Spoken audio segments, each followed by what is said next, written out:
But not least, there's East Carolina, who's 8th in conference, and they are 7-9 and 14-15 overall. They have wins versus Tulane and Wichita State twice on the road and at home, and they are on a 3-game losing streak, which is not good. And their next game is at SMU, which will be a pretty tough one, and they are on the bubble for making it to the NIT. So if they can win their next 2 games on the road at SMU and at home versus Charlotte, I think that they could potentially make it. The 3 best players are R.J. Felton, Brandon Johnson, and Ezra Asar. And R.J. Felton is a junior, and he's been at Eastern Carolina his whole college career. And this year he's really turned it up, and he's been averaging 16.5 points, 6.3 rebounds, and almost 2 steals a game, while shooting 42.2% from the field and 34.9% from 3. He does need to work on his efficiencies a little bit, but they have been better for the past 2 seasons. And then Brandon Johnson is also a junior that has been at East Carolina, and he's been averaging 13.8 points, 8.4 rebounds, and 1.8 steals a game. And he's also been shooting about 42%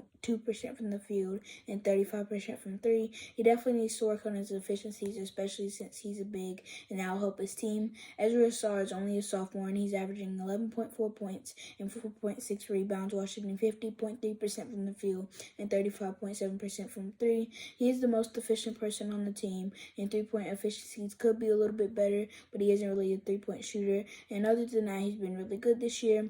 In conference play, East Carolina is 12 in points, averaging 68.8 a game. They are also 12 in field goal percentage, shooting 41.8% from the field. And they are 12 in rebounding as well, averaging 34.8 rebounds a game. And they are 11 in assists, averaging 12 assists a game.